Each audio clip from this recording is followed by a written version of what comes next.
आप दुकान खोलकर 10 कस्टमर को सर्व कर सकते हैं, बट उस दुकान की ब्रांड बनाकर आप ग्लोबली जा सकते हैं। वो सब कुछ मैनेज करेगा। दैट्स वेयर द संयोग कम्स इनटू द पिक्चर। आप बस अपना टारगेट मार्केट बताएं, आप अपना टारगेट कस्टमर बताएं और अपना प्रोडक्ट बताएं। ये 3 चीजें ही काफी हैं हमारे लिए आपको एग्जैक्ट सॉल्यूशन देने में। प्रोडक्ट है जो ISI कंप्लाइंट नहीं है बट स्टिल मार्केट में है। सिर्फ 24 घंटे की बात होगी आपका फैक्ट्री शट डाउन होने में। अगर आपके पास FSI नहीं है या EPR नहीं है, TEC जैसे लाइसेंसेज आपके प्रोडक्ट पे मैंडेटरी हैं अगर और वो नहीं है, तो आपका सबसे बड़ा तो रिस्क है कि कभी भी आपके विजिलेंस टीम आपके प्रोडक्ट को आपको रातों रात उठा सकती है।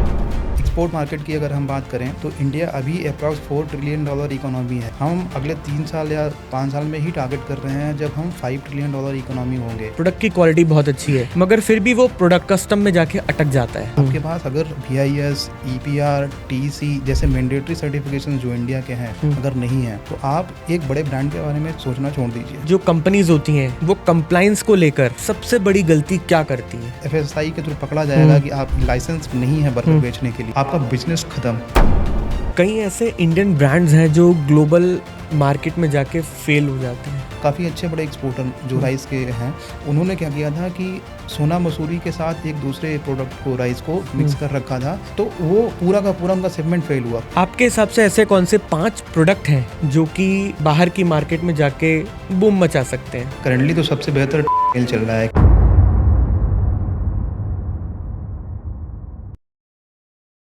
अगर आप एक business honour, startup founder, manufacturer, importer, exporter हैं या अपना ब्रांड ग्लोबल लेवल पर लेके जाना चाहते हैं तो यह पॉडकास्ट आपके लिए बेहद इंपॉर्टेंट होने वाला है। एक छोटी सी सर्टिफिकेशन की गलती आपके बिजनेस को करोड़ों का नुकसान पहुंचा सकती है। आपका प्रोडक्ट कस्टम पर अटक सकता है और बिना सही कंप्लायंस के आपका ब्रांड ग्लोबल मार्केट में कभी नहीं पहुंच पाएगा। आज के दौर में सिर्फ अच्छा प्रोडक्ट बनाना काफी नहीं है, सही सर्टिफिकेशन और कंप्लायंस किसी बिजनेस को इंडिया से ग्लोबल ब्रांड। आज हमारे साथ हैं Sachin Mishra, founder and CEO संयोग कॉन्फर्मिटी सॉल्यूशन, जो पिछले कई वर्षों में मैन्युफैक्चरर, इंपोर्टर्स, एक्सपोर्टर और स्टार्टअप को BIS, EPR, TEC, साबर और इंटरनेशनल सर्टिफिकेशंस की जटिल दुनिया को आसान बनाने में मदद कर रहे हैं। तो बिना समय वेस्ट किए स्वागत करते हैं सचिन मिश्रा जी का और शुरू करते हैं एक ऐसी कन्वर्सेशन जो आपके बिजनेस का फ्यूचर बदल सकती है। तो चलिए स्वागत करते हैं हम सचिन जी का। तो सचिन जी कैसे हैं आप? बढ़िया सर, आप कैसे हैं? बहुत बढ़िया।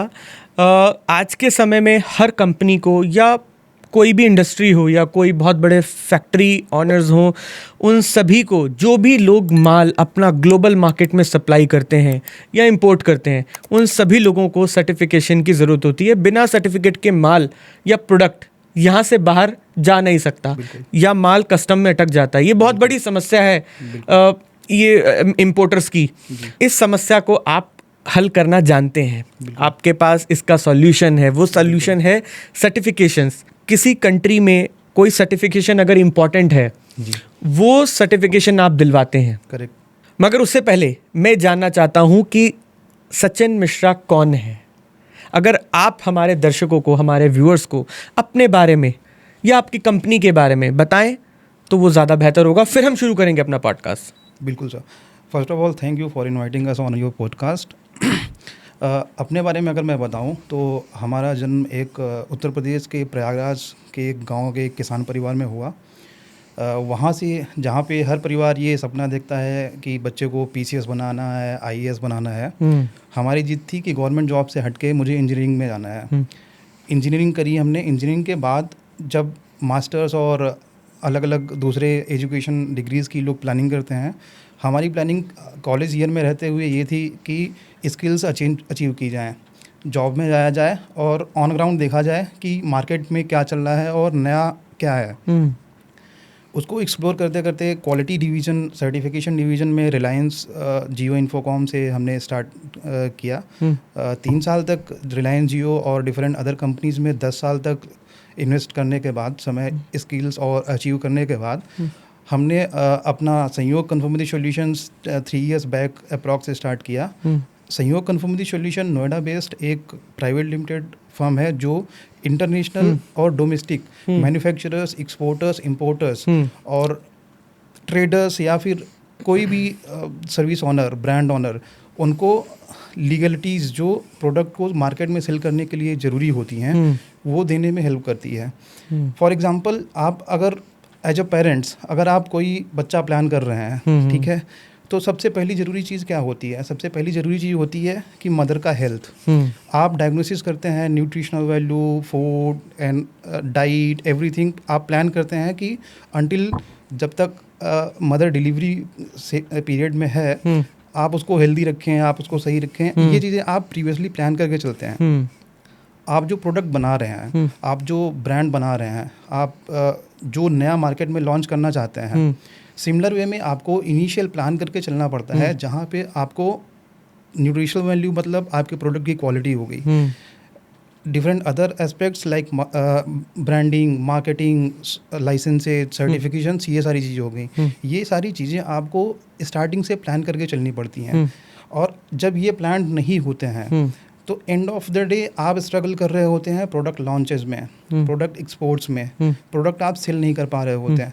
आपको लगता है कि इतनी बड़ी कैपेक्स लगा के, इतना बड़ा मैन्युफैक्चरिंग सेटअप, इतना बड़ा प्रोडक्ट्स और सारा कुछ करके एक अच्छा प्रोडक्ट, एक वेल क्वालिटी प्रोडक्ट बना के भी आप मार्केट में नहीं जा पा रहे हैं। उसकी सिंपल सी वजह होती है कि आपके जो रेगुलेटरी लाइसेंसेज हैं, जो कंप्लायंसेज हैं प्रोडक्ट के, वो आपने फुलफिल नहीं किए हैं। आपको लगता है कि company registration and product manufacturing ही एक चीज़ है जो आप करने के और एक अच्छा प्रोडक्ट बना के आप कस्टमर तक पहुंच सकते हैं। कस्टमर तक पहुंचना एंड चीज़ है, उसके पहले के जो लाइसेंसेज हैं, उसके पहले के जो सर्टिफिकेशंस हैं, वो मेन चीज़ है।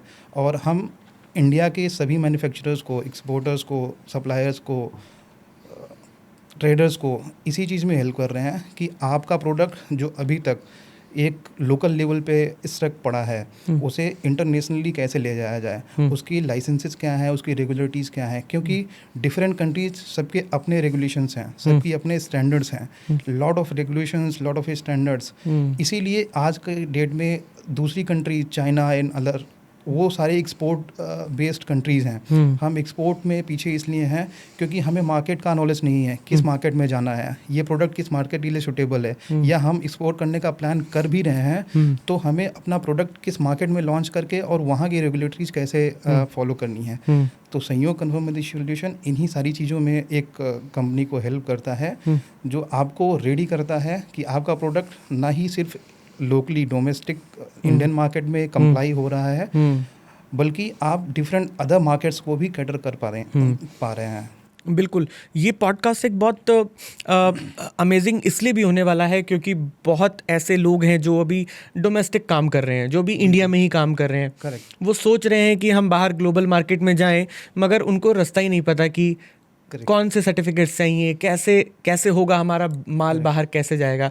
तो शायद यहाँ पर संयोग कन्फर्मिटी का रोल आता है कि आप लोग ऐसे लोगों को गाइड करते हैं जो एक्सपोर्टर हैं, इंपोर्टर्स हैं, कि आप अपना माल बाहर कैसे सप्लाई कर सकते हैं। बिल्कुल, हम ये भी गाइड करते हैं कि आप कैसे सप्लाई कर सकते हैं। उससे पहले ये भी गाइड करते हैं कि आपको सबसे पहले कौन सा मार्केट कवर करना चाहिए, क्योंकि डिफरेंट प्रोडक्ट्स की डिमांड डिफरेंट मार्केट्स में है। आप फूड सेक्टर में हैं तो आपके लिए बेटर मार्केट यूएई या जीसीसी कंट्रीज़ या दूसरी अफ्रीकन कंट्रीज़ हो सकती हैं। आप टेक्सटाइल्स बना रहे हैं तो आपके लिए एक दूसरा मार्केट हो सकता है जहाँ पे जाना बेहतर है। ठीक है, तो बेस्ड ऑन आपके प्रोडक्ट हम आपको पहले तो ये गाइड करते हैं कि आपको कौन से मार्केट में जाना चाहिए। देन उसके बाद आता है आपका एक दूसरा चीज़ कि आप किसको सेल करेंगे, आप बायर्स कहाँ से लाएंगे।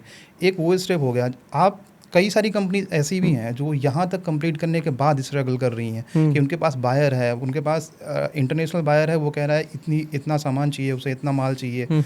इसके बाद मेन चीज़ है वो अटके हुए हैं कि अब बाकी कंप्लायंसेस का क्या करें, शिपिंग कैसे होगा, शिपिंग के डॉक्यूमेंट्स क्या होंगे, कस्टम्स पे क्या डॉक्यूमेंट चाहिए होंगे, कौन सी टेस्टिंग चाहिए, वहाँ के स्टैंडर्ड्स कैसे हैं। हमने तो जो प्रोडक्ट बनाया था वो इंडियन मार्केट के अकॉर्डिंग था, ये मार्केट वहाँ पे वो होगा कि नहीं, पास होगा या फेल होगा, लैब कौन सी अप्रोच करें। Lot of critical things start just after deciding where to sell. आप जहाँ पे सेल करना चाह रहे हैं उसके बाद एक अच्छा खासा चैलेंज, एक स्ट्रगल स्टार्ट होता है किसी भी ब्रांड ओनर का। हमारा रोल एग्जैक्टली वहीं पे है।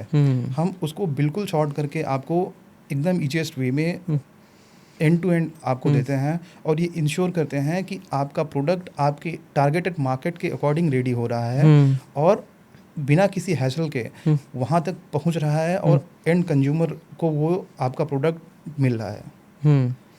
राइट। आपने बहुत से एक्सपोर्टर्स के साथ काम किया होगा, इम्पोर्टर्स के साथ काम किया होगा, तो आपको सबसे बड़ा लेसन क्या मिला इनके साथ काम करने में? कि सबसे बड़ा लेसन तो सर यही है कि हम जब कस्टमर टारगेट कर रहे होते हैं, कंट्री टारगेट कर रहे होते हैं, कोई भी ब्रांड ओनर, कोई भी मैन्युफैक्चरर जब टारगेट कर रहा होता है कि उसे जीसीसी में सेल करना है, ठीक है, उसे सऊदी, उसे यूएई या डिफरेंट मार्केट में सेल करना होता है, तो उसे लगता है हमारा प्रोडक्ट एक क्वालिटी प्रोडक्ट है, ऑलरेडी इंडिया में सेल हो रहा है या किसी और दूसरी कंट्री में सेल हो रहा है, तो हम तो ईजिली जीसीसी में भी सेल कर देंगे, हमें कोई दिक्कत ही नहीं है। जबकि ऐसा नहीं है। डिफरेंट कंट्रीज़, इवन एक कंट्री में डिफरेंट डिपार्टमेंट्स हैं, तो एक ही प्रोडक्ट के लिए मल्टीपल रेगुलेशंस हो सकती हैं, ठीक है, हम उसके लिए रेडी ही नहीं है। हम पहले अपनी ऑन रिसर्च करें कि हम जो मार्केट टारगेट कर रहे हैं उस मार्केट में हमारे प्रोडक्ट्स के लिए क्या कंप्लायंसेस हैं। स्टिल अगर आप स्ट्रगल कर रहे हैं, आपको चीज़ें नहीं समझ में आ रही, क्योंकि different markets, different regulation, different standard, different procedure, different departments, lot of things, एक ऑर्गेनाइजेशन या एक किसी क्वालिटी के बंदे के लिए वो सूटेबल नहीं है कि वो सब कुछ मैनेज करेगा। दैट्स वेयर द संयोग कम्स इनटू द पिक्चर। आप बस अपना टारगेट मार्केट बताएं, आप अपना टारगेट कस्टमर बताएं और अपना प्रोडक्ट बताएं। ये तीन चीज़ें ही काफ़ी हैं हमारे लिए आपको एग्जैक्ट सॉल्यूशन देने में। जब आपको एंड टू एंड और एकदम ईजीएस्ट वे में सारी चीज़ें मिलेंगी जहाँ पे आप टारगेट कर रहे हैं उन तक पहुँचने के लिए, एंड हम आपको उसके साथ साथ सपोर्ट करते हैं कि कस्टम, शिपिंग, बाकी चीज़ें भी आप कंप्लाई करके और इजीली अपना प्रोडक्ट कंज्यूमर तक पहुंचा पाएँ। कई बार ऐसा देखा गया है कि माल भी बहुत अच्छा है, माल की क्वालिटी, प्रोडक्ट की क्वालिटी बहुत अच्छी है, मगर फिर भी वो प्रोडक्ट कस्टम में जाके अटक जाता है। मेन क्या रीजंस होते हैं? प्लानिंग सर, प्री प्लानिंग, जिससे हमने कहा ना अभी आपसे डिस्कशन के ड्यूरेशन में कि जब हम प्लान कर रहे होते हैं कि हम पेरेंट्स हमें बनना है, तो हम स्टार्टिंग से प्लान करते हैं डे 1 से कि अगले 9 मंथ तक क्या न्यूट्रिशन चाहिए, क्या हेल्थ होना चाहिए, कब कब डायग्नोसिस करना है मदर को कि एंड तक वो फिट हैं। सिमिलरली हमारा प्रोडक्ट होता है, हम सिर्फ प्लानिंग करके कि एक प्रोडक्ट को सेल करना है हमें इस मार्केट में नहीं चल सकते। हमें पूरी प्लानिंग चाहिए कि अगले 9 मंथ तक, इट मीन्स कि वो वहाँ कंज्यूमर तक पहुँचने तक पूरी गाइडलाइन एक साथ हमें एक पेपर पे बना के रखनी है। ये प्रोडक्ट है, इतना ड्यूरेशन लगेगा टेस्टिंग में, ये प्रोडक्ट यहाँ से इंस्पेक्शन के थ्रू जाएगा, देन उसके साथ हमें ये सर्टिफिकेशन चाहिए, यहाँ से मिनिस्ट्री अप्रूवल चाहिए, इसके एचएस कोड्स ये होंगे, इस पर कस्टम ड्यूटी इतनी है, शिपिंग का कॉस्ट इतना है। एक ओवरऑल प्लानिंग होती है एक प्रोडक्ट को यहाँ एक कंट्री से किसी दूसरी कंट्री तक पहुँचने की। वो deep planning before deciding to sell वो होनी चाहिए। That is the main reason जहाँ पे कस्टमर अटकता है। आपको एग्जांपल के लिए बताऊँ, जब जीसीसी में ये वार और ये सिनेरियो शुरू हुआ, उसके जस्ट पहले एक कस्टमर जो यहाँ का हमारे इंडिया का ही एक बड़ा एक्सपोर्टर है टाइल्स का, अल्फ़ा टाइल्स एक बड़ा नाम है यहाँ पे, वो उन्होंने प्लान कर रखा था कि वो यूएई और वहाँ के थ्रू युगांडा के लिए अपना शिपमेंट लेके जाएंगे। उन्होंने यूएई की गाइडलाइंस और कंप्लाइंसेस फॉलो कर रखी थी ऑलरेडी, क्योंकि वो वहाँ के एग्जिस्टिंग एक्सपोर्टर थे। बट अब उनको यूएई से युगांडा सेल करना था, उसके लिए उनकी चीज़ें रेडी नहीं थी। जब उनकी रिक्वायरमेंट हमारे पास आई कि इनका सर्टिफिकेशन हमें युगांडा के लिए करना है, देन हमने देखना शुरू किया कि उनकी मार्किंग्स, उनके प्रोडक्ट की पैकेजिंग, उनकी लेबलिंग, जिस तरीके की युगांडा कस्टम्स की और वहाँ के अथॉरिटीज़ की रिक्वायरमेंट्स हैं वो फुलफ़िल नहीं थी। फिर हमने जब वो कंप्लाई कराना स्टार्ट किया, वो करना फॉलो किया, इन सब में एक अच्छा खासा टाइम ड्यूरेशन गया, 7 से 10 दिन, जो कि एक सफिशिएंट टाइम होता है। एक काफ़ी बड़ा माल लेके आप कस्टम पे खड़े हैं और आपको वो आज भेजना था, बट आप अगले 10 दिन तक उसको नहीं भेज पा रहे हैं। एक उसकी कॉस्ट हो गई, डिले की कॉस्ट, शिपमेंट कॉस्ट, वहाँ आपकी मैन पावर, रिसोर्सेज, आपका मटेरियल, प्लस जो इंडिविजुअल को पहुँचना था उसे वो टाइम पे नहीं मिल पा रहा है, तो ultimately customer loss, lot of problems. तो वो इनिशिएट करते करते जब उन्हें टाइम लगा 10 दिन तक, और जब तक उन्होंने ये सारी चीज़ें कंप्लाई की और फाइनल की, जब उन्होंने रेडी किया कि अब हम कल इसे इंस्पेक्शन के बाद अपना शिपमेंट रिलीज़ करेंगे, जस्ट उसके सेम डे में वार स्टार्ट हुआ। और आज 2 महीने हो गए हैं, वो अभी तक अपना माल यूएई कस्टम पे लेके खड़े हैं। अभी तक वो अपने कस्टमर को, अपने बायर को वहाँ पे दे नहीं पाए हैं, सेल नहीं कर पाए हैं। सिंपली मीन्स जिसको उस प्रोडक्ट की रिक्वायरमेंट थी उसने कहीं से तो वो फुलफ़िल कर ली होगी। अभी 3 महीने, 2 महीने या अगले 4-6 महीने अगर ये सीन रहा, तो वो तो वेट नहीं कर रहा आपका। तो अल्टीमेटली आपने वो एक पूरा मार्केट लूज़ कर दिया, क्योंकि आपका पहला कस्टमर ही किसी भी नया मार्केट के लिए आपका सबसे पहला एंट्री गेट होता है। आपने एक कस्टमर को सेल किया और आपका प्रोडक्ट उस मार्केट तक पहुंचा, उस कंट्री तक पहुंचा, तो वो 10 लोगों की नज़र में आएगा, आपको 10 अलग कस्टमर्स मिल सकते हैं वहाँ से। बट आप अगर पहला कस्टमर ही लूज़ कर रहे हैं तो आपके लिए ये चैलेंज है। तो ये सेम सिनेरियो है जहाँ पे लैक ऑफ प्लानिंग आपके बिजनेस को, आपकी एक अच्छे खासे प्रोडक्ट को, आप एक बड़े ब्रांड की वैल्यू भी डाउन कर सकती है।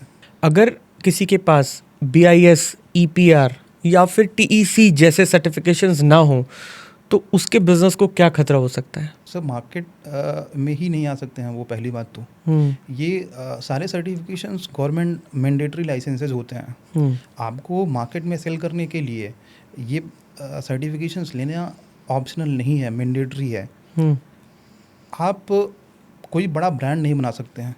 आपके पास अगर BIS, EPR, TEC जैसे मैंडेटरी सर्टिफिकेशंस जो इंडिया के हैं अगर नहीं हैं, तो आप एक बड़े ब्रांड के बारे में सोचना छोड़ दीजिए। पहली बात तो FSSAI जैसे फूड के डिफरेंट प्रोडक्ट्स को रेगुलेट करती है इंडिया में। आप अगर लोकली भी सेल कर रहे हैं तो आपके लिए FSSAI मैंडेटरी है।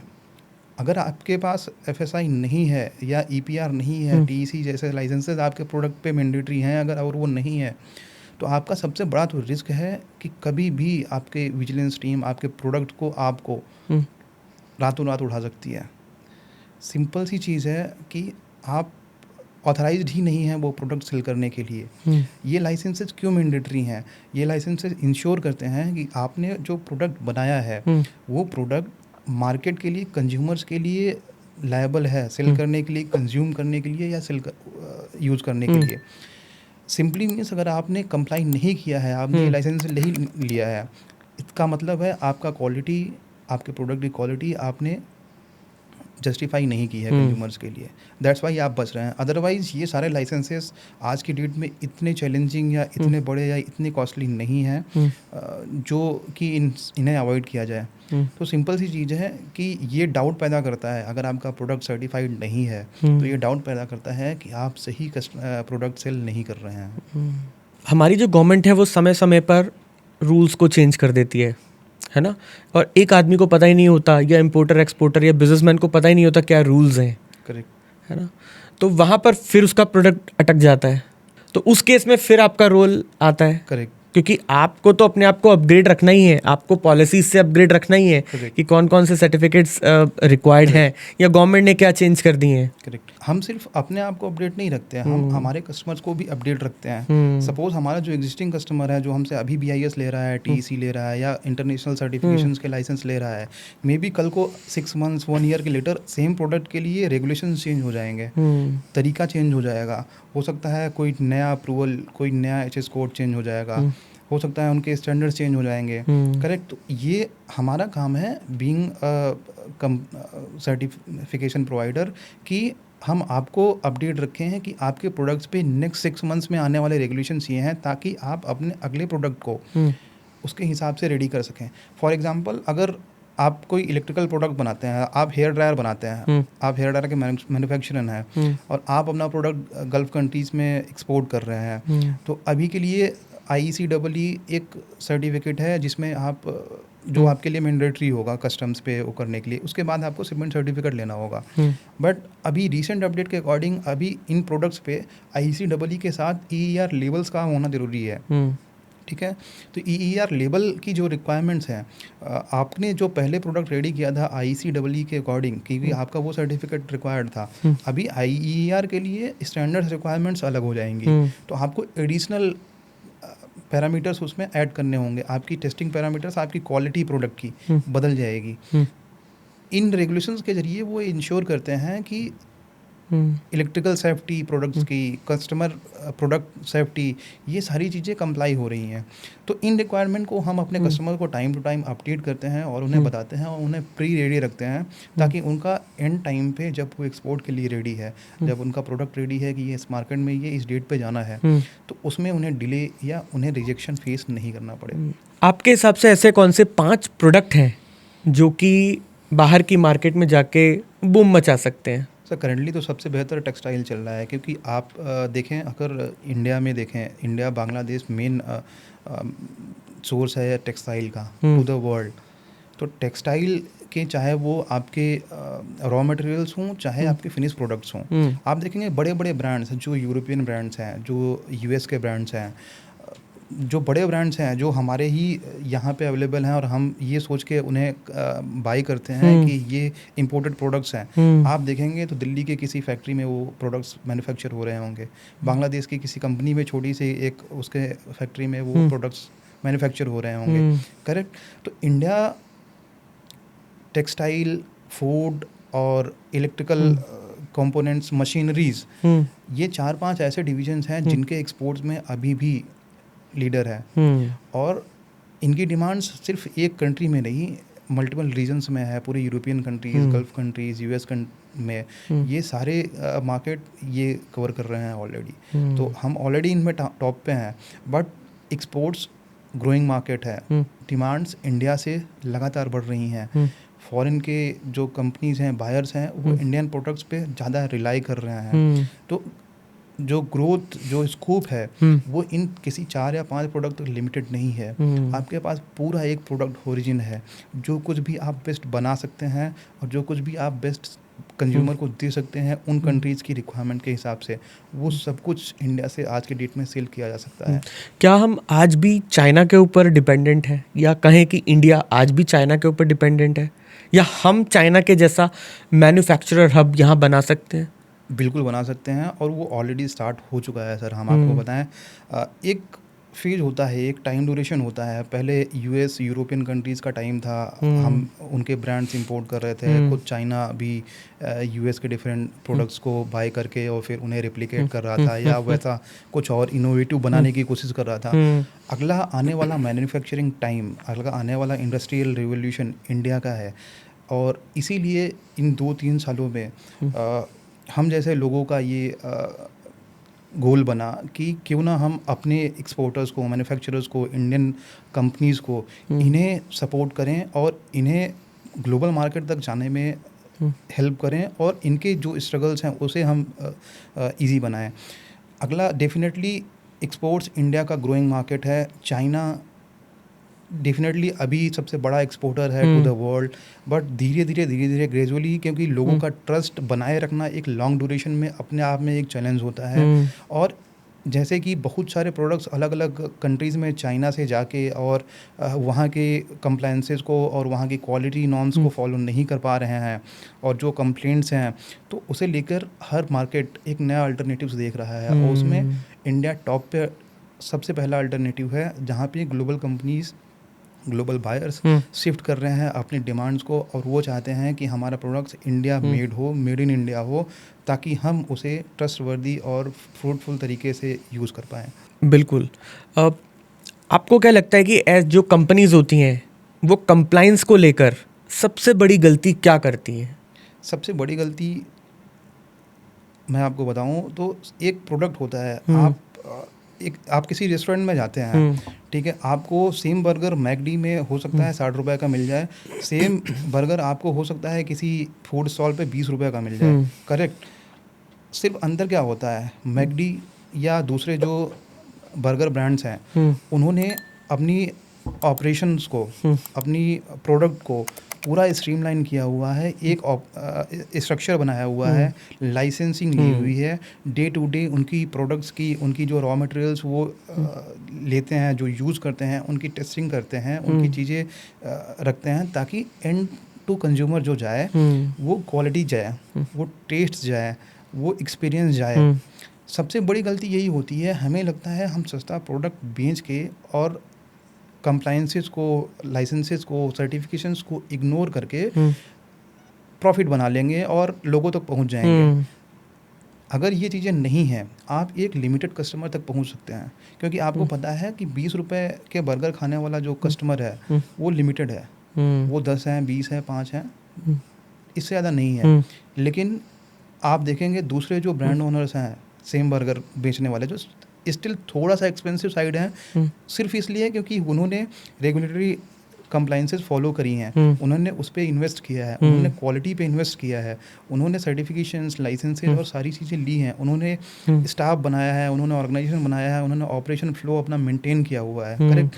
तो डेफिनेटली ये सब एक कॉस्ट पे आती है, बट ये इतनी बड़ी कॉस्ट नहीं है जितनी हम उसको अवॉइड करके करते हैं, क्योंकि अवॉइड करने पे आप 10 लोगों को वो 20 रुपए का बर्गर तो बेच लेंगे, बट 10 के बाद जब 20वें दिन वो FSI के थ्रू पकड़ा जाएगा कि आप लाइसेंस नहीं है बर्गर बेचने के लिए, तो आपका बिजनेस ख़त्म। तो आप वो 40 रुपये एक बार की वन टाइम बचाने के लिए आप पूरा बिजनेस ख़त्म कर देते हैं। तो कोई भी नया मैन्युफैक्चरर जो भी है, जो कोई प्रोडक्ट बना रहा है, कोई सर्विस बना रहा है, जो एक्सपोर्ट करने का गोल लगता है, या जो इंडियन मार्केट में भी सेल करने का गोल लगता है, उसे हमेशा क्वालिटी को प्रायोरिटी देकर लाइसेंसेज और रेगुलेटरी कंप्लायंसेस को फॉलो करते हुए एक प्रोडक्ट मार्केट में लॉन्च करना चाहिए। तब आप एंड टू कस्टमर तक, और आपका जो टारगेटेड मार्केट है वो स्काई लिमिट है। आप कहीं भी जा सकते हैं, आप दुकान खोलकर 10 कस्टमर को सर्व कर सकते हैं, बट उस दुकान के ब्रांड बनाकर आप ग्लोबली जा सकते हैं। That is the difference. कई ऐसे इंडियन ब्रांड्स हैं जो ग्लोबल मार्केट में जाके फेल हो जाते हैं, ऐसा क्यों होता है? मार्केट रिसर्च, हमारी आपकी जो रिक्वायरमेंट है, हमारा आपका जो वे ऑफ टेकिंग है टू अ प्रोडक्ट, वो हर मार्केट का नहीं है। कस्टमर डिफरेंट होता है, हर मार्केट के लोग डिफरेंट होते हैं, उनकी रिक्वायरमेंट्स अलग होती हैं। तो आप जब एक पर्टिकुलर मार्केट टारगेट कर रहे हैं, तो हमें पहले एक कंज्यूमर मार्केट रिसर्च करनी चाहिए कि जो हमारी मेड क्वालिटी है वो उस कंट्री के अकॉर्डिंग है या नहीं। हमने एक प्रोडक्ट बनाया है इंडियन मार्केट के लिए, सेम प्रोडक्ट यूरोप मार्केट में नहीं जाएगा, सेम मार्केट GCC मार्केट में नहीं जाएगा। उनके स्टैंडर्ड्स, उनके प्रोसीजर्स, उनकी रिक्वायरमेंट्स अलग होती हैं। तो किसी भी इंटरनेशनल मार्केट में प्रोडक्ट लॉन्च करने से पहले एक सैंपल हमेशा अपने सॉर्ट ऑफ कस्टमर्स को भेजें या बायर को भेजें, और बायर के थ्रू वो कस्टमर तक पहुंचाएं एक ग्रुप ऑफ पीपल को, और उनसे अपना फीडबैक लें कि ये प्रोडक्ट उस मार्केट के लिए फिट है या नहीं। उसके बाद आप अपनी कंप्लायंसेज, अपनी क्वालिटी, अपना प्रोडक्ट उस मार्केट के हिसाब से रेडी करके तब उस मार्केट तक रीच करेंगे, तो कभी भी वो प्रोडक्ट फेल नहीं होगा। अगर आप बाहर के ब्रांड्स देखेंगे, वो इंडिया में आके सक्सेसफुली बड़े बड़े शोरूम्स, बड़े बड़े रेस्टोरेंट्स और सारी चीज़ें चला रहे हैं, बट आप देखेंगे उन्हीं रेस्टोरेंट्स को US में जाके, यूरोप में जाके, तो वो उनका प्रोडक्ट बिल्कुल अलग होता है। उन्होंने इंडियन मार्केट के हिसाब से कस्टमाइज़ की हुई हैं चीज़ों को। हमारा जो टेस्ट है, हमारा जो फ्लेवर है, हमारी जो सोच है, हम जो चीज़ें चाहते हैं उसके हिसाब से वो चीज़ें यहाँ रन कर रहे हैं। उन्होंने हमें ज़बरदस्ती चिकन बर्गर सेल नहीं किए हैं, उन्होंने यहाँ आलू टिक्की बर्गर सेल किए हैं, क्योंकि हमें चाहिए आलू टिक्की बर्गर। एग्जैक्टली वही मैं कहने वाला था। हो सकता है कि यहाँ पर हम बर्गर को फ्राई कर रहे हैं और वही बर्गर US में फ्राई नहीं हो रहा है। तो these are the market requirements. ये बर्गर की बात है, बट आप टेक्सटाइल मैन्युफैक्चरर हैं, आप इलेक्ट्रॉनिक मैन्युफैक्चरर हैं। इलेक्ट्रॉनिक मैन्युफैक्चरर, हमारे यहाँ वोल्टेज रेटिंग्स उन प्रोडक्ट की अलग होती हैं, हमारे यहाँ डिफरेंट सेटअप पे चीज़ें चलती हैं। आप दूसरी कंट्रीज़ में जाएंगे, उनकी रेटिंग्स, उनके लेबलिंग रिक्वायरमेंट्स, उनके प्रोडक्ट की रिक्वायरमेंट्स अलग होती हैं। तो एक मार्केट रिसर्च के साथ और अपनी क्वालिटी उन मार्केट्स के अकॉर्डिंग मॉडिफाई और कस्टमाइज़ करने की अगर आप कैपेबिलिटी रखते हैं और उनके हिसाब से चीज़ें आप उन्हें दे रहे हैं, आप कभी भी इंटरनेशनल मार्केट में फेल नहीं होंगे। UAE, सऊदी अरब या यूरोप जैसी कंट्रीज़ के अंदर प्रोडक्ट बेचने के लिए कौन से सर्टिफिकेट्स की ज़रूरत होती है हमको? देखिए, हर प्रोडक्ट की अलग रिक्वायरमेंट्स होती हैं, हर प्रोडक्ट के अपने अलग स्टैंडर्ड्स होते हैं, हर प्रोडक्ट की अलग क्वालिटी होती है। तो जिस भी चीज़ के आप मैन्युफैक्चरर हैं, आपके प्रोडक्ट को आप एसेस कीजिए, उस मार्केट के लिए उनके स्टैंडर्ड्स को पहचानिए, और उन स्टैंडर्ड्स के बेस पे आप अपने प्रोडक्ट को मैन्युफैक्चर कीजिए। एंड मैन्युफैक्चरिंग के बाद चेक कीजिए टेस्टिंग के थ्रू और दूसरे थर्ड पार्टी इंस्पेक्शंस के थ्रू कि आपने जो प्रोडक्ट बनाया है एक्चुअली वो उन मार्केट्स के लिए फिट है या नहीं है। दैट्स व्हाट हम पहले कह रहे थे कि मार्केट रिसर्च। तो मार्केट रिसर्च यही है कि पहले आप पहचानें कि हमें प्रोडक्ट्स किन क्वालिटी पे, किन पैरामीटर्स पे बनाने हैं। तो जैसे आप अगर फॉर एग्जांपल आप फूड एक्सपोर्ट करते हैं, करेक्ट, आप फ्रोजन फूड या पैक्ड फूड एक्सपोर्ट करते हैं डिफरेंट कंट्रीज़ में, तो डिफरेंट कंट्रीज़ के लिए जैसे आप यूएस जाएंगे तो आपको एफडीए की रिक्वायरमेंट होगी, यूएस एफडीए अप्रूव्ड होना चाहिए आपका प्रोडक्ट। आप कॉस्मेटिक्स या मेडिकल के कोई प्रोडक्ट बेच रहे हैं तो आपको यूएस एफडीए के अप्रूव्ड प्रोडक्ट्स होने चाहिए आपके लिए, यूएस के मार्केट के लिए। सिमिलरली जब फूड आप गल्फ कंट्रीज़ में एक्सपोर्ट करते हैं तो वहाँ एफडीए का कोई रोल नहीं आता, वहाँ सऊदी एफडीए आता है, एसएफडीए जिसको हम बोलते हैं, Saudi food and drug authority. उनके अप्रूवल्स, उनके पैरामीटर्स के बेस पे टेस्टिंग वो मैंडेटरी हो जाती है। और फिर इंस्पेक्शन के थ्रू जब जो उनकी ऑथराइज्ड सर्टिफिकेशन बॉडीज़ हैं उनके थ्रू जब वो इंस्पेक्शन होके और इंश्योर कर लेते हैं कि ये जो प्रोडक्ट फूड का हम इंपोर्ट करने वाले हैं वो उनके रेगुलेशंस पे है, तब वो चीज़ें आपकी कस्टम क्लियर होती हैं। तो सिंपल सी बात है। फॉर एग्जांपल मैं आपको बताता हूँ, एक राइस का एक्सपोर्टर है हमारे यहाँ से, दिल्ली एनसीआर से, जो गल्फ़ कंट्रीज़ को काफ़ी रेगुलर बेसिस पे राइस एक्सपोर्ट करते हैं।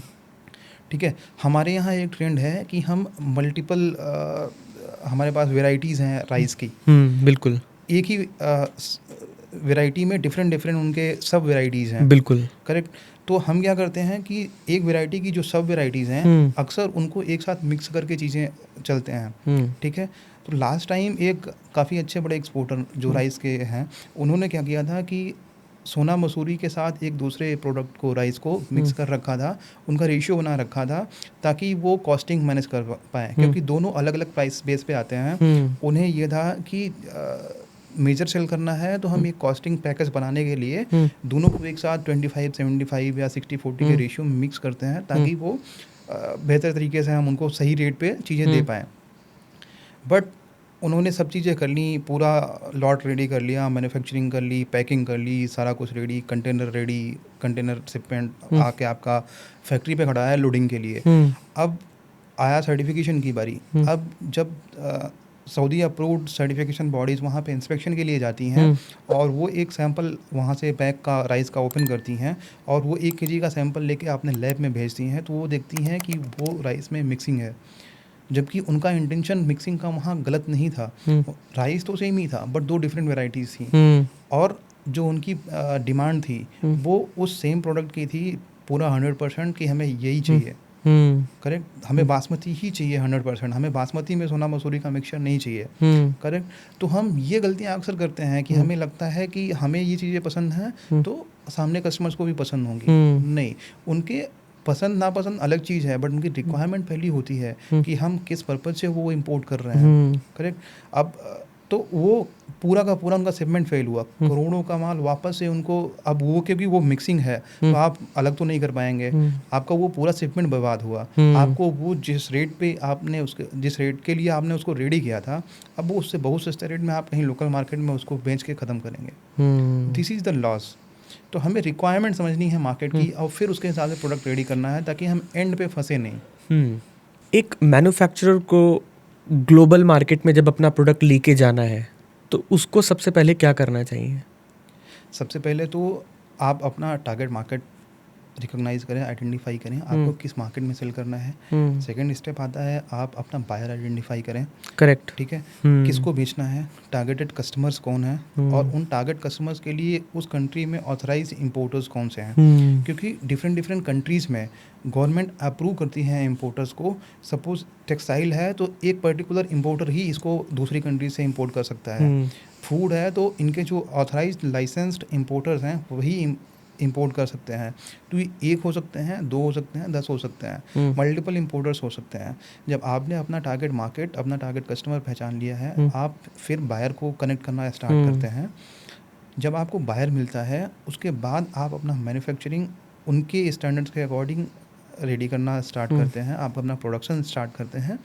लॉट रेडी होने के टाइम पे ही पैरेलली आपकी चलती हैं कंप्लायंसेस एंड लाइसेंसेस, जो वहाँ की कस्टम्स के लिए, वहाँ की गवर्नमेंट के लिए आपके प्रोडक्ट को उस कंट्री में इंटर होने के लिए ज़रूरी हैं। ये एक साथ चलती हैं। जब आपका प्रोडक्शन चल रहा है, एक सैंपल आपने रेडी कर लिया, आप अपना प्रोडक्ट लैब को भेज रहे हैं और टेस्ट कर रहे हैं उस प्रोडक्ट को कि ये रेडी प्रोडक्ट उस मार्केट के स्टैंडर्ड्स को फॉलो कर रहा है या नहीं। आप नहीं हैं तो इन द मीन टाइम आप उसको मॉडिफाई कर सकते हैं। अगर कोई फेलियर आते हैं तो उस टाइम पे जनरली लोग यही करते हैं कि प्रोडक्ट रेडी हो गया, अब वो टेस्टिंग के लिए भेज रहे हैं और उनको लग रहा है टेस्ट रिपोर्ट एक डॉक्यूमेंट है, एक फॉर्मेलिटी है। एक फॉर्मेलिटी है कि ये आ जाएगा तो हम उनको दे देंगे, हमारा माल निकल जाएगा। नहीं, अगर उस लास्ट स्टेज में आपका प्रोडक्ट फेल हो गया वहाँ की स्टैंडर्ड्स और रिक्वायरमेंट के हिसाब से, तो आप स्टक हैं, तो आपके आगे कोई आइडिया नहीं है, आप उसको फिर जुगाड़ लगाएंगे आप, ठीक है, कि अब ये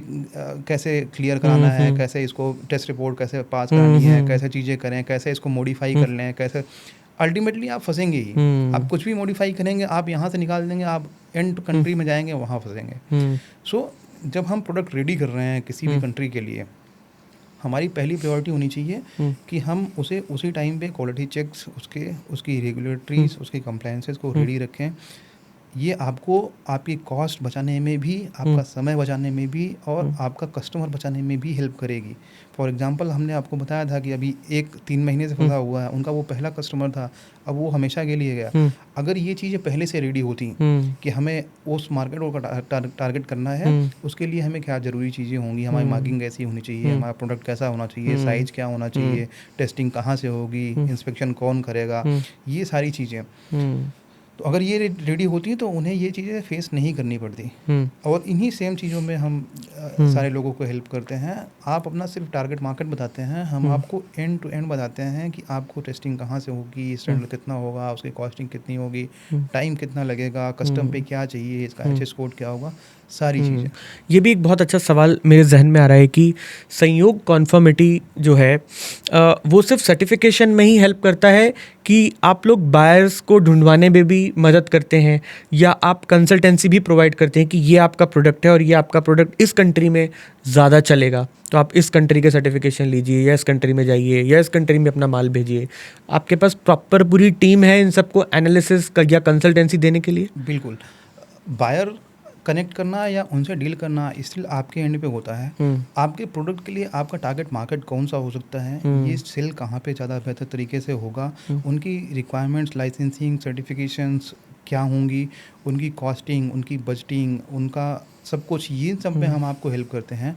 बायर डेफिनेटली आपने पूछा तो बायर से भी आपको कैसे कनेक्ट करना है, उनके अगर ऑथराइज बायर हैं उनकी लिस्ट, उसमें भी हम आपको हेल्प कर देते हैं। बट स्टिल डील करना या बायर कनेक्ट करना या उनसे डील बनाना, ये आपका ही एंड रोल है। हम आपको मार्केट, वहाँ के बायर्स की लिस्ट या आपको बायर्स कनेक्ट कैसे करने हैं, कहाँ से आपको बायर ढूंढने चाहिए, इसमें आपको हम पूरी हेल्प करते हैं। और एक बार आपकी चीज़ें अगर डिसाइड हो गई, आपको किस मार्केट में आपको जाना है, किस मार्केट के लिए करना है, आपने बायर आपको मिल गया है, आपकी डील डन है, उसके बाद जो सारा प्रोसेस होता है उसमें हमारी टीम पूरा हेल्प करती है आपको and to and. Sachin ji, कभी आपने ऐसा भी देखा है कि कंप्लाइंस की वजह से उसका पूरा शिपमेंट ही रुक गया हो? बिल्कुल, आपको एग्जांपल हमने दिया कि एक बड़ा टाइल मैन्युफैक्चरर इंडिया से, वो अपने प्रोडक्ट को जब युगांडा सेल करने की कोशिश में था कि उसे नेक्स्ट डे शिपमेंट निकालना है, आज ही शाम को भेजना है, अर्जेंट शिपमेंट है, तब उन्होंने हमें चीज़ किया कि हमें युगांडा के लिए ये सर्टिफिकेशन चाहिए। अब जब सर्टिफिकेशन की बात आती है तो डेफिनेटली सबसे पहले आती है कि वहाँ के स्टैंडर्ड्स, वहाँ की रिक्वायरमेंट्स, वहाँ की quality inspection and quality check सारे। अब जब वो स्टार्ट हुआ तो पता चला कि नहीं, ये तो बिल्कुल भी रेडी नहीं है, ये तो इंडियन मार्केट के हिसाब से जैसे हम चीज़ें कर रहे थे वहाँ पे चल रही हैं, मार्किंग्स नहीं है, साइजेस करेक्ट नहीं है, प्रोडक्ट का इंग्रेडिएंट्स, रॉ मटेरियल जो यूज़ हुआ है वो वहाँ के रिक्वायरमेंट के हिसाब से नहीं है। और ये सब जब स्टार्ट हुआ वापस से, उन्हें एक लंबा टाइम लगा, और एक लंबा टाइम जब ये सब चीज़ें करने में लगा तब तक वहाँ पे चीज़ें और बिगड़ गई। जो उनका शिपमेंट UAE में ऑलरेडी पड़ा हुआ था, जो युगांडा जाना था, वो अभी 3 महीने से वहीं पड़ा हुआ है। तो कंप्लाइंसेस की वजह से ही ये हुआ। अगर हम जब अपना उस प्रोडक्ट को वो यहाँ पे मैन्युफैक्चर कर रहे थे, अगर उसी टाइम उनकी पैकेजिंग, उनकी मार्किंग, उनकी स्टैंडर्ड्स को और उनकी बाकी रिक्वायरमेंट्स वो युगांडा के हिसाब से रखते, और फिर यहाँ से जो मटेरियल वो एक्सपोर्ट कर रहे थे वो चीज़ें रेडी रहती, तो शायद उन्हें ये फेस नहीं करना होता। आज पहले दिन उनका शिपमेंट क्लियर हुआ होता, युगांडा पहुंचा होता, आज एंड कस्टमर के पास होता और यूटिलाइज हो रहा होता, और उनकी ब्रांड विजिबिलिटी उस कंट्री के लिए बन रही होती, जो कि नहीं हो पाई। तो सिंपल सी चीज़ है, कंप्लायंसेस मैंडेटरी हैं।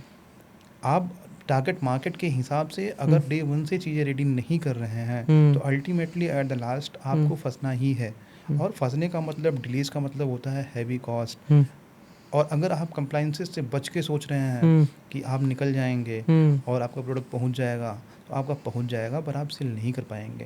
जैसे हम्म, इंडियन मार्केट के लिए अगर किसी प्रोडक्ट पे मैंडेटरी BIS और TC EPR है, हम्म, तो आप बच के किसी 10 कस्टमर को सेल कर लेंगे, हम्म, पर 11वें कस्टमर के पास जैसे ही जाएंगे और हम्म, आपके प्रोडक्ट की विजिबिलिटी बनेगी, हम्म, क्लियर दिखेगा ये ISI सर्टिफाइड नहीं है, हम्म, और ये चीज़ें कस्टम तक या विजिलेंस टीम तक हम्म, या किसी तक भी पहुंची, किसी के भी थ्रू, हम्म, हम्म, आपके किसी कस्टमर ने ही वो हम्म, चीज़ें सोशल मीडिया या किसी के हम्म, थ्रू अगर पोस्ट की कि हम्म, एक प्रोडक्ट है जो ISI कंप्लाइंट नहीं है बट स्टिल मार्केट में है, हम्म, सिर्फ 24 घंटे की बात होगी आपका फैक्ट्री शट डाउन होने में। तो कंप्लाइंसेस बर्डन नहीं है, हम्म, कंप्लाइंसेस मैंडेटरी हैं एक ब्रांड बनने में, एक हम्म, कंपनी बनने में। हम्म, बिल्कुल सचिन जी, यहाँ पर आपने बात करी है रेपुटेशन की कि अगर सर्टिफिकेशंस नहीं है हमारे पास या फिर करेक्ट, किसी वजह से माल कस्टम पर रुक जाता है, आप अपने बायर्स को भी खो दोगे। और सबसे बड़ी बात है कि रेपुटेशन की बात आती है किसी करेक्ट। कंपनी की रेपुटेशन ख़राब हो जाती है। तो रेपुटेशन वही, इसीलिए हम हम्म, कह रहे हैं सर, जो बड़े ब्रांड्स हैं वो हम्म, लॉन्ग टर्म में बिजनेस करते हैं, हम्म, बड़ा बिजनेस बनाते हैं, वो पूरे सर्टिफिकेशंस का क्योंकि अपना वो सारी ध्यान रख। चीज़ें बिल्कुल हम्म, करेक्ट डे वन से वो कंप्लाई करते हैं चीज़ें। प्रोडक्ट हम्म, लॉन्च करने से पहले उनका जो सबसे फर्स्ट हम्म, कस्टमर होता है, हम्म, वो भी सेम क्वालिटी का प्रोडक्ट यूज़ करता है, जो हम्म, उनका आज का एंड कस्टमर होगा वो भी सेम क्वालिटी का प्रोडक्ट यूज़ कर रहा हम्म, होगा, वो अपनी क्योंकि क्वालिटी को मेंटेन उन्होंने करके रखे हैं। स्टैंडर्डाइजेशन किया हुआ है हम्म, प्रोडक्ट्स का, और हम्म, वो जिन कंट्रीज़ में हैं, जिन कस्टमर्स के लिए वो चीज़ें बना रहे हैं, हम्म। उनके लिए वो कंप्लाई कर रहे हैं। सचिन जी, ऐसा कौन सा केस है जिसने आपको शॉक कर दिया हो इस इंडस्ट्री के अंदर? बहुत सारे शॉकिंग केसेस आए हैं सर अभी तक तो, हम्म, इन 10-12 सालों में। हम्म, सबसे बड़ी चीज़ तो हमारे इंडिया में ही अगर हम देखें, हम्म, तो आप देखते हैं कि रोड साइड चलते हुए हम्म, लॉट ऑफ स्टॉल्स लगे हुए हैं, कहीं पे कपड़े बिक रहे हैं, हम्म, कहीं पे जूते बिक रहे हैं, कहीं पे फूड आइटम बिक रहे हैं, हम्म, ठीक है। इन सब के पास बेसिक क्वालिटी की चीज़ें नहीं हैं, ये हम्म, सब थर्ड ग्रेड इंग्रेडिएंट्स के हम्म, यूज़ हुए हम्म, वो हैं।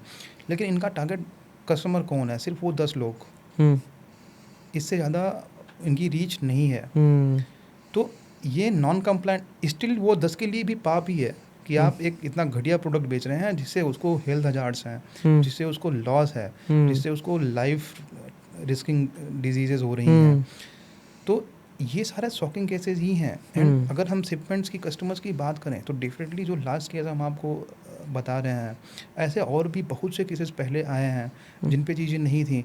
एक केस तो सबसे बड़ा ये था कि हम्म, एक अच्छा खासा ब्रांड, हम्म, एक मैन्युफैक्चरिंग जो हम्म, ग्लोबल ब्रांड है, हम्म, बाहर का ब्रांड है, दूसरी कंट्री का, इंडिया में मैन्युफैक्चर करता है, उसको एक नया टारगेट करना था, एक नई कंट्री टारगेट करनी थी। हम्म, वो इंडिया और यूरोप में सेल कर रहे थे, उनको GCC आना था। हम्म, उनको लगा कि नहीं, इंडिया और बाकी सारी चीज़ें को तो रेडी ही हैं, हमारी लाइसेंसेज और क्वालिटी, GCC के क्वालिटी नॉर्म्स क्या यूरोप और इंडिया से बेहतर थोड़ी हो जाएंगे। हम्म, तो उन्होंने अपना प्रोडक्ट रेडी कर लिया, सब मैन्युफैक्चर कर लिया।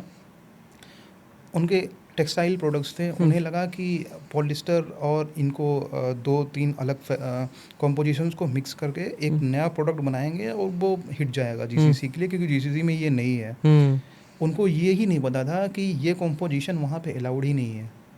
हम्म, पूरा मैन्युफैक्चरिंग बैच उनका पड़ा हुआ है, क्योंकि वो चीज़ें इंडिया में सेल होंगी नहीं, हम्म, यूरोप उसे लेगा नहीं, और हम्म, GCC में वो अलाउड ही नहीं है, हम्म, बैन है। तो कॉम्पोजिशंस, आपके प्रोडक्ट्स के इंग्रेडिएंट्स, हम्म।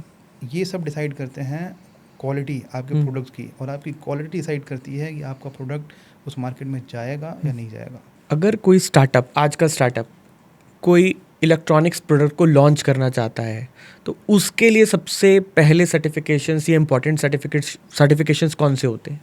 डिपेंड करेगा किस कंट्री के हम्म, कस्टमर्स को वो टारगेट कर रहा है। हम्म, इंडिया में ऐसी भी मैन्युफैक्चरिंग कंपनीज हैं जो इंडिया में नहीं सेल करती, सिर्फ एक्सपोर्ट करती हैं, hmm, those are export based manufacturing units. Hmm, तो उन्हें कंप्लाई करना होगा उनके टारगेट मार्केट के according. Hmm, if any company is targeting Indian customers electronic products, तो उनके पास ISI इलेक्ट्रिकल प्रोडक्ट्स पे हाउस होल्ड अप्लाइंसेस के लिए मैंडेटरी हो जाती हैं। अगर इलेक्ट्रिकल में उनके टेलीकम्युनिकेशन के प्रोडक्ट्स हैं, जो वाईफाई, रूटर, टेलीविजन्स या और इनके जैसे दूसरे प्रोडक्ट्स हैं, तो उनके लिए हमारे जो गवर्नमेंट डिपार्टमेंट है, टेलीकम्युनिकेशन इंजीनियरिंग सेंटर, TEC जिसको हम बोल रहे हैं, वहाँ से ऑथराइजेशन और वहाँ से लाइसेंस लेना मैंडेटरी हो जाता है। सिमिलरली आप कोई भी एक फूड रेस्टोरेंट चेन या स्टॉल या कैफ़े खोल रहे हैं, तो बिना FSI अप्रूवल के आप नहीं खोल सकते हैं। ऐसे ही आप अगर इन प्रोडक्ट्स के लिए गल्फ़ जाना चाहते हैं या यूरोप जाना चाहते हैं या US जाना चाहते हैं, तो वहाँ की जो रेगुलेटरी रिक्वायरमेंट्स हैं, उन्हें हमें प्राइमरीली फुलफ़िल करते हुए चलना पड़ेगा। क्या हमें कंप्लाइंस प्रोडक्ट की लॉन्चिंग के बाद करना चाहिए, या हमें कंप्लाइंस की जो स्टडी है या हमें अपने कंप्लाइंस पूरा करना है वो अपने प्रोडक्ट के लॉन्चिंग से पहले पूरा कर लेना चाहिए? सर, लॉन्चिंग तो फाइनल चीज़ हो गई। हम कह रहे हैं आप प्रोडक्ट बनाने पे भी मत जाइए। हम कह रहे हैं आप अपना प्रोडक्ट सिर्फ डिसाइड किया है आपने कि आपको X प्रोडक्ट बनाना है, वहाँ से आपकी कंप्लाइंस प्लानिंग स्टार्ट हो जाती है। सबसे पहली चीज़ आती है कि आपने प्रोडक्ट डिसाइड किया है, आपके उसके कॉम्पोजिशंस क्या होने चाहिए आपके टारगेट मार्केट के हिसाब से। कॉम्पोजिशंस के बेस पे उनकी जो पैरामीटर्स रिक्वायरमेंट्स हैं, स्टैंडर्ड्स हैं, उनको फुलफ़िल करना है। तो लॉन्चिंग तो बहुत लंबी चीज़ है, एंड चीज़ है कि अब आपने फाइनल आपने सब कुछ कर लिया है, आपका पूरा प्रोडक्ट रेडी है, अब सिर्फ ये कस्टमर तक जाना है, वहाँ पे लॉन्चिंग आती है। पहले तो आपने प्रोडक्ट जब प्लान किया है मैन्युफैक्चरिंग, आपकी कंप्लाइंसेस, आपकी प्लानिंग वहीं से स्टार्ट हो जाती है। क्यों? क्योंकि अगर आपने कोई प्रोडक्ट बना लिया, आपका एक लॉट रेडी हो गया, आपने एक अच्छे खासा टाइम, एक अच्छा खासा रिसोर्स, एक अच्छे खासा कैपेक्स, एक फंड उस पर इन्वेस्ट किया, अल्टीमेटली आप जब टेस्टिंग के लिए गए, आपको पता चला कि ये प्रोडक्ट लॉन्च के लिए रेडी ही नहीं है। प्रोडक्ट लॉन्चिंग आपकी डिले होगी, आपको वो लॉट डिसमेंटल करना पड़ेगा, आप प्रोडक्ट नया बनाएंगे और तब आप उस कस्टमर को बेच दोबारा से। करेक्ट, ये कंप्लीट लॉस है। तो आप अगर जिस मार्केट को टारगेट कर रहे हैं, जिस कस्टमर को टारगेट कर रहे हैं, आप उस प्रोडक्ट के बारे में जानें, इसकी रेगुलेटरी रिक्वायरमेंट्स को जानें, उसकी कॉम्पोजिशन स्टैंडर्ड्स को जानें और उस बेस पे ही अपना प्रोडक्ट रेडी करें। और जब स्टार्टिंग के मैन्युफैक्चरिंग या प्रोडक्शन फेज में आपका प्रोडक्ट है, आप अपने प्रोडक्ट को उस टारगेट कस्टमर या उस कंट्री के टारगेट कंट्री के हिसाब से वहीं पे टेस्ट करें और वहीं पे जान लें कि ये कंप्लाई है या नहीं है। फिर आप अपना लॉट रेडी करें। नहीं है तो आप प्रोडक्ट्स को मॉडिफाई करें और कंप्लाई करें उसके स्टैंडर्ड्स पे, उसके बाद ही आप अपना लॉट रेडी करके और लॉन्चिंग पे जाएं। आपको क्या लगता है कि 2030 तक इंपोर्ट मार्केट कितनी बढ़ जाएगी? इंपोर्ट और एक्सपोर्ट दोनों पैरेलली कम या ज़्यादा होते रहते हैं समय से, टाइम टू टाइम। कभी सबसे ज़्यादा एक्सपोर्ट कंट्री US यूरोप होती थी, आज सबसे ज़्यादा एक्सपोर्ट कंट्री, सबसे ज़्यादा एक्सपोर्ट जो कर रही है वर्ल्ड को, चाइना है। जैसे जैसे डिमांड्स, जैसे जैसे मार्केट चेंज होता रहता है, डिफरेंट मार्केट्स इंपोर्ट और एक्सपोर्ट में वेरी करते रहते हैं। आज की डेट में भी बहुत सारे ऐसे प्रोडक्ट्स हैं जो चाइना नहीं कर रहा है, कोई दूसरी कंट्री उसमें अपना एडवांटेज रखती है एक्सपोर्ट्स में। पेट्रोलियम प्रोडक्ट्स हैं, GCC कंट्रीज़ उसमें प्लस रहती हैं, दूसरे जनरल आइटम्स हैं उसमें चाइना आगे रहता है, टेक्सटाइल है, इंडिया उसमें एक्सपोर्ट में आगे रहता है। तो डिपेंड करता है किस कंट्री के पास कौन से रिसोर्सेज अवेलेबल हैं और वो क्या मैन्युफैक्चर कर सकते हैं ज़्यादा। जो चीज़ें हमारे पास अवेलेबल नहीं है वो हमें किसी और कंट्री से इंपोर्ट करनी पड़ती हैं। सिमिलरली चाइना को इलेक्ट्रिसिटी या पेट्रोलियम प्रोडक्ट्स या दूसरी चीज़ें इंपोर्ट करनी पड़ती हैं, स्टिल वो सबसे बड़े एक्सपोर्टर हैं उसके बाद भी।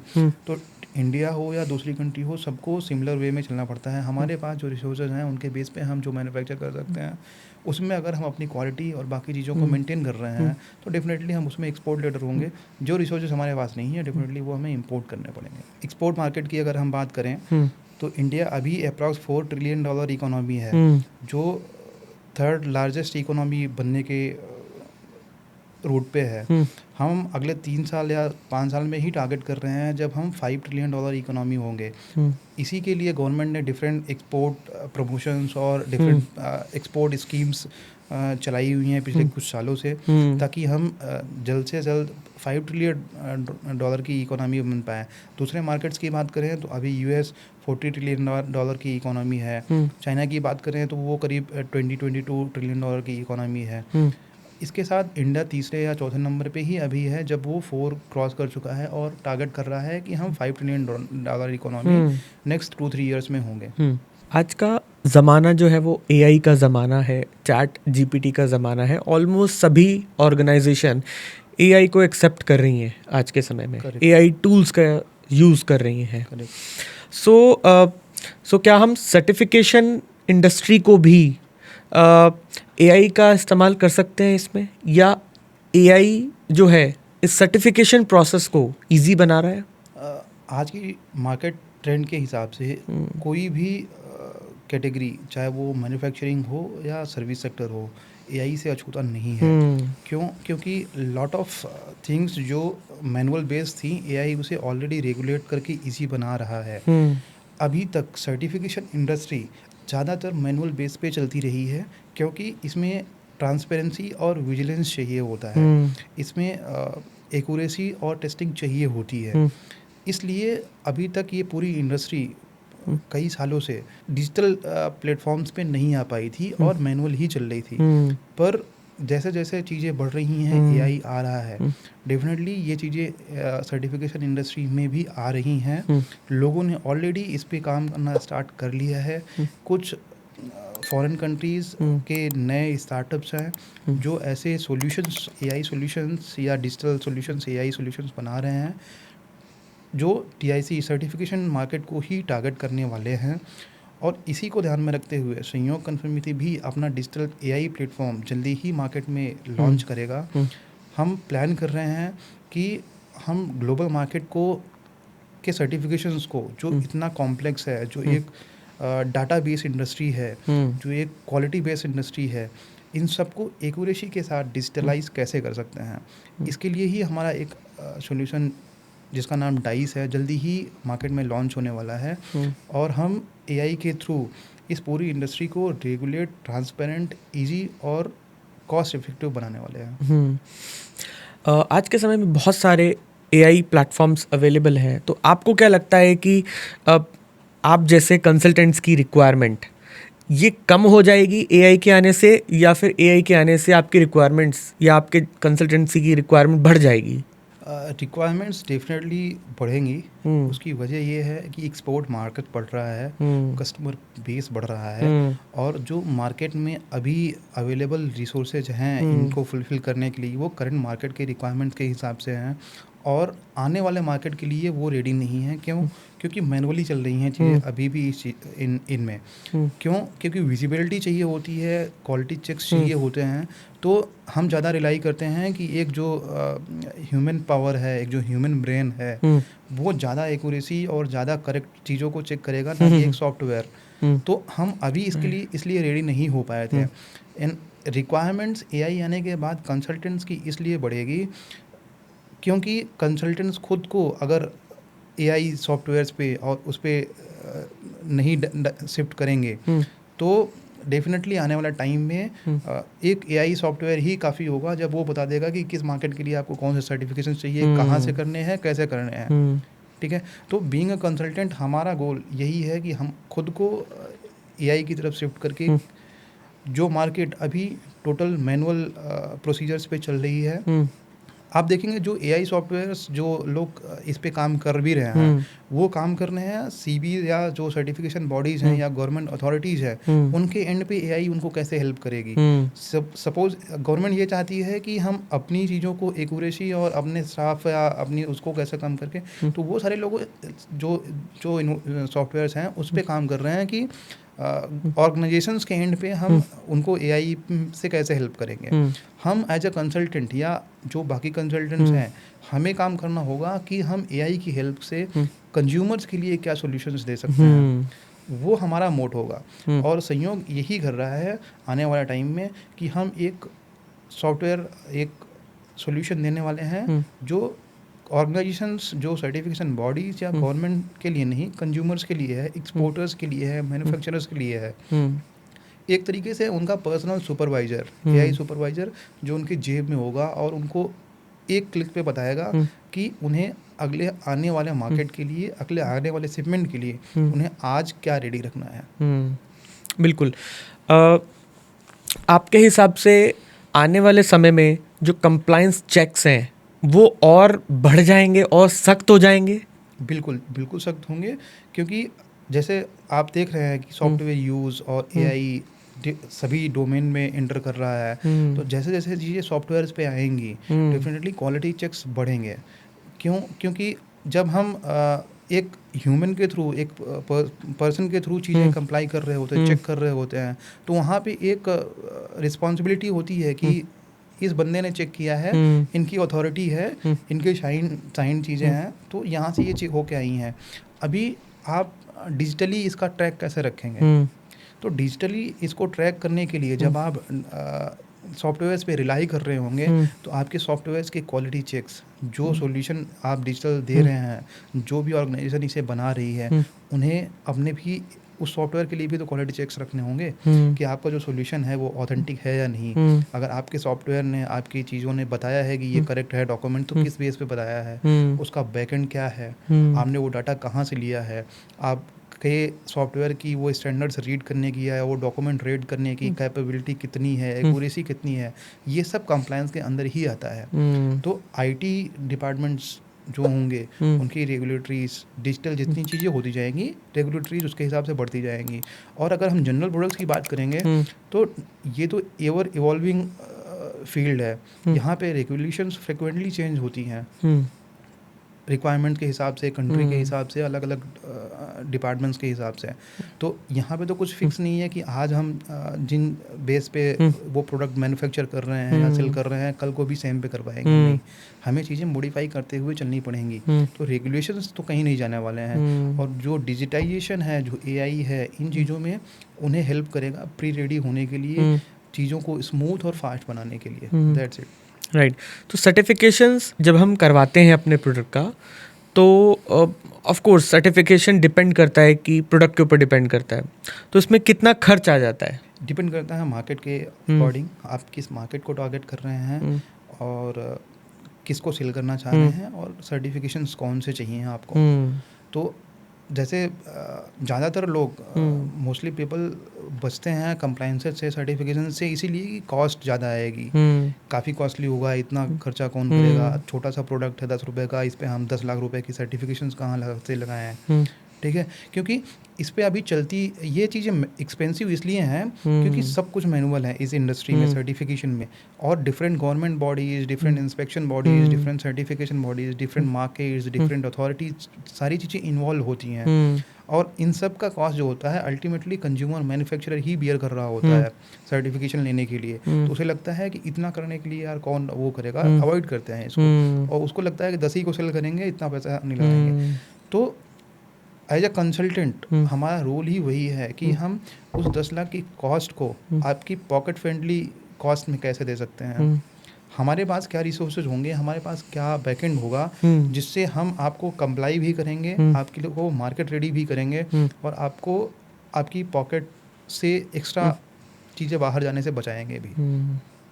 और ये जैसे जैसे डिजिटल चीज़ें होंगी, डेफिनेटली जब सॉफ्टवेयर आएगा, मैनुअल से चीज़ें ऑटोमेटिक पे ट्रांसफ़र होंगी, कॉस्ट अपने आप रिड्यूस होती जाएगी। यही वो चेंज है जो आने वाले टाइम में इस इंडस्ट्री को डिस्टर्ब करेगा, कि जो पुरानी कंपनीज, जो मेजर जायंट्स इतने सालों से एक मेजर कॉस्ट के साथ लोगों को रीच नहीं करने दे रहे हैं ग्लोबल मार्केट को, जो डिजिटाइजेशन है उन्हें हेल्प करेगा ये चीज़ें डायरेक्टली अथॉरिटीज़ से लेने में और कम कॉस्ट पे लेने में, ताकि वो भी ग्लोबली रीच कर पाएँ। सचिन जी, आज के पॉडकास्ट का आखिरी सवाल, संयोग का फॉर नेक्स्ट 5 years क्या विज़न है? ये कस्टमर्स के लिए क्या लेके आने वाला है? संयोग का नेक्स्ट 3 to 5 ईयर का विज़न है एक डिजिटल सॉल्यूशन सभी एक्सपोर्टर्स, इंपोर्टर्स, मैन्युफैक्चरर्स को उनका पर्सनल एआई सुपरवाइज़र असिस्टेंट देना उनकी पॉकेट में,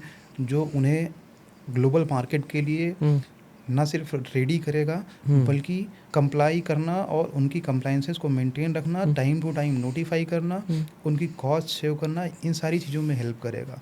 हमारा विज़न, हम जिन सॉफ्टवेयर्स पे और प्लान कर रहे हैं, उन्हें हम प्लान कर रहे हैं नेक्स्ट 1 ईयर में लॉन्चिंग का, एंड मार्केट टेस्टिंग के बाद वो जल्दी ही सभी के लिए अवेलेबल होंगे। इसके साथ हमारा गोल है कि हम इंडियन मैन्युफैक्चरर्स को जो आज तक एक्सपोर्ट्स में स्ट्रगल करते रहे हैं सिर्फ इस वजह से कि ग्लोबल मार्केट की कंप्लायंस कॉस्ट बहुत ज़्यादा है, नहीं कर सकते, यही सोच के वो इंडिया से बाहर की चीज़ें सोच ही नहीं रहे हैं। तो हम उन्हें पोलाइटली इनवाइट करते हैं, आए, हम बताते हैं आपको इसकी कोई कॉस्ट नहीं है, ये आपके सोचे हुए कॉस्ट से काफ़ी कम पे कंप्लाई हो सकती हैं और आपका प्रोडक्ट बहुत इजीली ग्लोबल मार्केट में जा सकता है। सो सचिन जी, हम आज का पॉडकास्ट यहीं पर वाइंड अप करेंगे। आज हमने बहुत सारी ऐसी चीज़ें, ऐसे सर्टिफिकेशंस के बारे में जानने की कोशिश करी है, ऐसे कंप्लाइंस के बारे में जानने की कोशिश करी है जो शायद हर इम्पोर्टर एक्सपोर्टर की रिक्वायरमेंट है। वो मुझे ऐसा लगता है इस पूरी कन्वर्सेशन से कि वो आपके बिना अधूरा है, या यूं कहें कि वो संयोग के बिना अधूरा है, कोई भी एक्सपोर्टर या इंपोर्टर, क्योंकि हर किसी प्रोडक्ट को एक सर्टिफिकेशन की ज़रूरत है और बिना सर्टिफिकेशन के वो प्रोडक्ट इंडिया से बाहर नहीं जा सकता। तो मैं आशा करता हूं कि आज का पॉडकास्ट हमारे उन एक्सपोर्टर्स, इंपोर्टर्स या बिजनेसमैन के लिए है जो किसी तरीके के सर्टिफिकेशंस ढूंढ रहे हैं या अपने प्रोडक्ट को ग्लोबल मार्केट में उतारने की तैयारी में है। अगर आपका भी कोई सवाल है किसी भी प्रोडक्ट से रिलेटेड, किसी भी सर्टिफिकेशन से रिलेटेड, तो आप कमेंट बॉक्स में ज़रूर डालें। हम आपका सवाल सचिन जी तक ज़रूर पहुंचाएंगे और हो सकता है कि आपके प्रोडक्ट को एक ग्लोबल मार्केट मिल जाए। तो देखते रहिए विक्ट्री सक्सेस टॉक। मिलते हैं एक नए पॉडकास्ट में। Thank you.